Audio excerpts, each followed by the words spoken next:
buyer, have you ever arrived to begin a tour of a home that looks good online, only to find out that it is not what was portrayed online? It is so frustrating, right? You're thinking, I wasted time, energy, and gas to get to this home, only to find out that it is terrible. Well, in this video, I am going to share with you some tips and tricks about how to find out about those issues ahead of time before you even schedule a showing. And we're going to get to it right now.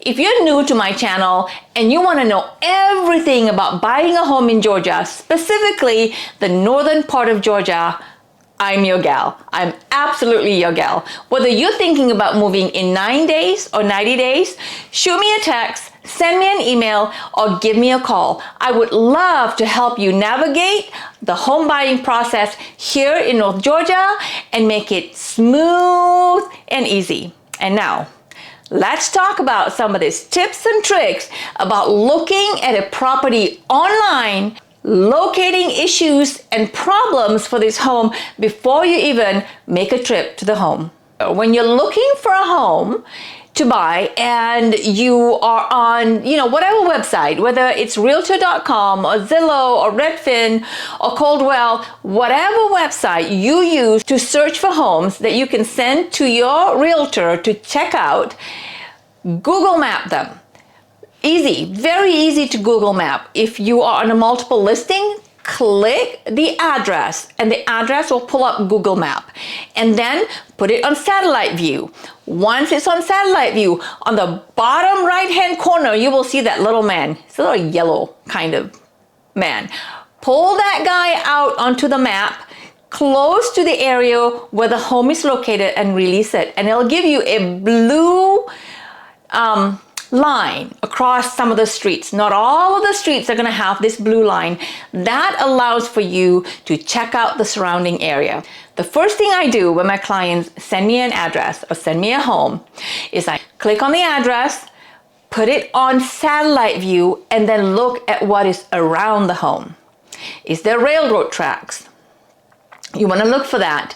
Is there a school or a shopping center across the street from the home? Because the pictures on the multiple listing for this particular home is not going to show that, right? So you want to look for stuff like that. So you want to look at the home to see if there are any huge industrial buildings nearby. Is there any power lines? You can see those as well that are running in front of the home.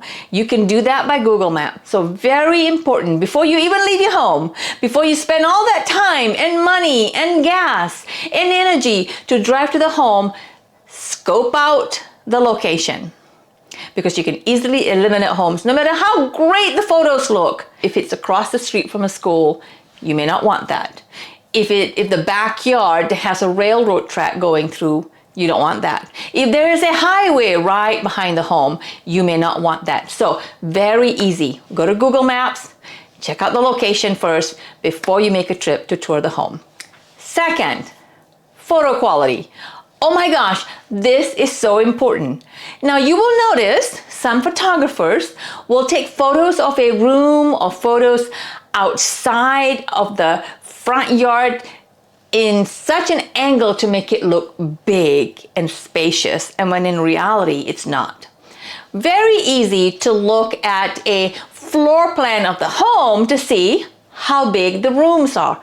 You may not always get access to the floor plan, but if your realtor is good, which I am, I find the floor plans. I ask the seller's agent, and then I send it to my buyer. So check those out. New construction, real easy. The floor plan's available, so you can look to see how big the room actually is. The next thing that you can detect from the photo or the quality of the photo is the cleanliness and maintenance of the home. If you come across a photo that it looks cluttered, there's clothes hanging on the back of chairs, and there's stuff all over the kitchen table or the kitchen counter or the bathroom, and the bed is not made, you'll be surprised how many photos I have seen of homes that my clients had sent me where the photograph looks cluttered. So that is a good sign. Cleanliness and maintenance of the home is a good sign to you that if they are okay with living like that, what else behind the scenes that could be going on with the home that could be an issue for you? So I take that seriously, and my buyers do as well. The condition of the home, from what you can see on the photos, is a good telltale sign of how well the owners takes care of the home if they can't maintain a clean and organized and clutter-free home. Next, you can easily look for water stains in some of these pictures. Look for any signs of water damage on the walls or ceilings or the floor in the photos. You can always expand the photo to look closely, particularly at the ceilings, to see are there any stains. Corners of walls to see if there are any stains. So check for water stains, look for any signs of water damage on the walls or ceilings or the floor. Expand the photos very closely to detect these water stains, which would indicate that there either was an active damage currently going on or active leak or past leak that hasn't really been repaired. I usually call and ask the seller's agent that I noticed some water stains on the ceiling, and if they could give me some advice or some insight about what was happening, especially whether it's be in the living room or the bedroom or the kitchen or the bathroom, whatever it is that you see water stains that would indicate either previous or current water leak. I would also look for the cabinets, maybe at the top, separating from the wall a little bit, or the crown molding, if homes have crown molding on the top of the ceiling, or even the baseboards that are starting to detach from the wall. I would look for those kind of things, especially cracks on the wall, which indicate that there could be potential signs of structural issues. You'll be amazed how many times you can spot these issues on the photos that were listed online. So be very attentive to some of these small but can be big problems if you decide that that is the home that you like to make an offer on. Next, check on the condition of the roof. Some homes do have a aerial overview of the home, and so you can really widen the picture or do a close-up look of the roof to see if there are any damaged shingles or other signs of wear and tear. For the most part though, if all else looks good, the home inspector can really do a closer assessment of the roof and everything else about the home to reveal any hidden issues or hidden damage to the home.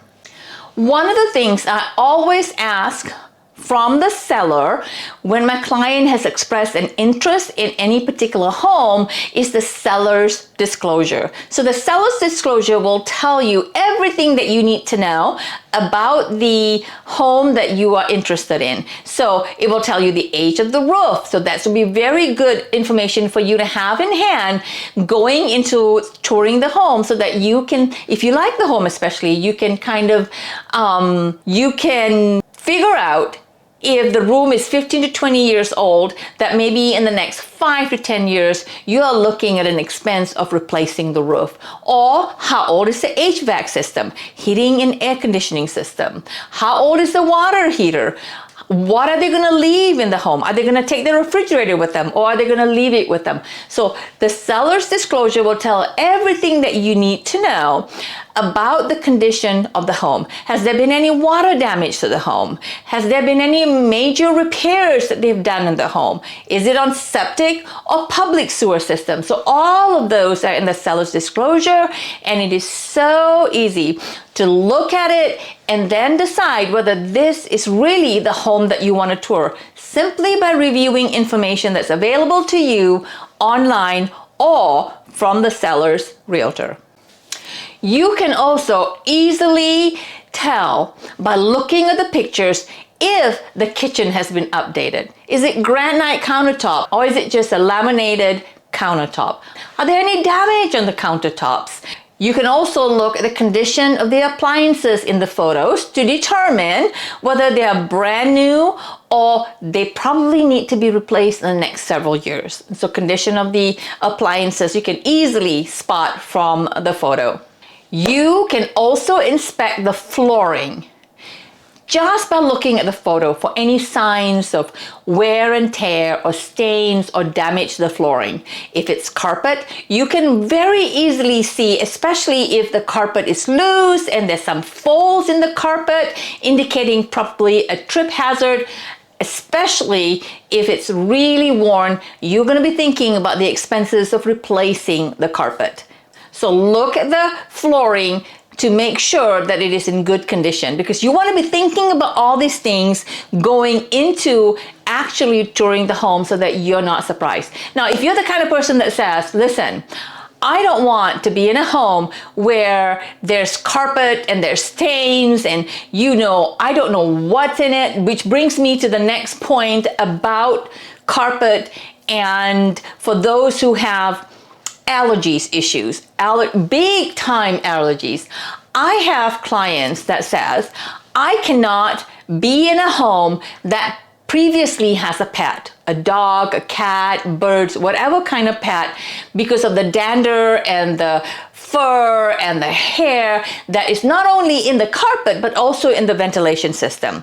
Now, I've sold homes to buyers who have really big time allergies, but they love the home so much, they don't mind ripping all the carpets out and replacing them with hardwood floors and blowing up the ventilation system. But I tell you this, it is going to be expensive. So in the photos, you can easily spot a cage for a dog in the living room or in the bedroom or in the basement, or a bed that usually a pet would lay on somewhere in the photos. One of the things that I've seen a lot of are these little ramps that is leaned up against the master bed for little dogs to walk onto the ramp easily to get in bed. So those are all signs, especially if you have a buyer that do not want to have to deal with all of the issues that may come with having a pet in the home that could create some health concerns for them. The next thing I would do is to inspect the windows.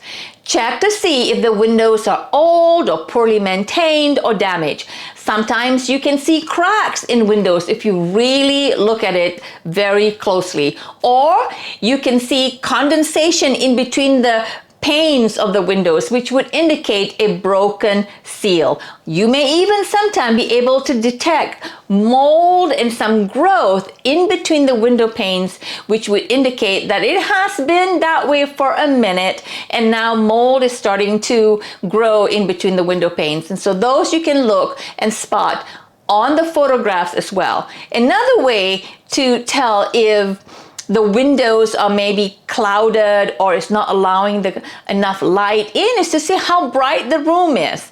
That will be indicative of how much natural light the window is allowing in based on how clouded it is, how much condensation is in it, and how clean the windows are. You want to check also, especially on the outside, signs for rot around the window sill or on the outside, as well as the inside, but particularly on the outside with all of the rain and water that may be hitting the window, and if it's not sealed properly, you can find some of those issues developing.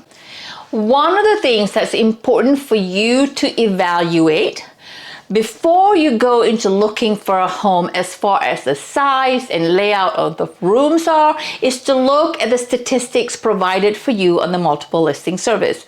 For example, if you're looking for a 4-bedroom, 3.5 bath, you want to perhaps look at the square footage that is on the higher end of 2,000, maybe 2,800 square feet and above. Because when you look for a 4-bedroom, 3-bath home that is less than 2,500 square footage, you are going to almost always bet that the rooms are going to be on the smaller side. So you need to correspond the number of bedrooms that you want in the home with the square footage that allows for you to have spacious room, spacious family room, big kitchen, dining room, or if you want an extra flex room on the main level for your office, whatever it is that you want in your home, you want to make sure that you line it up with the square footage that allows for you to have spacious rooms. So let's go outside and look at the landscaping. In the photos, you can easily look for signs of overgrowth or neglected landscaping. Poorly maintained exterior of the home is a good indication that there could be some potential problems in and around the outside of the home. I can see, for example, here in Georgia, it's rained a lot lately. So I can see darker spots in the lawn or in the backyard or in the front yard where water tends to stand still, creating some issues. So landscaping is something that you definitely want to look at on the exterior. You can easily see that in the photos. And note, especially if the photos are provided by a photographer or even if it was taken by a realtor, they usually position the camera in a way that gives you a wide angle lens of the front yard that may make it look huge, but in reality, it's pretty small. So you want to be able to check out how big the yard is by going again to Google Maps.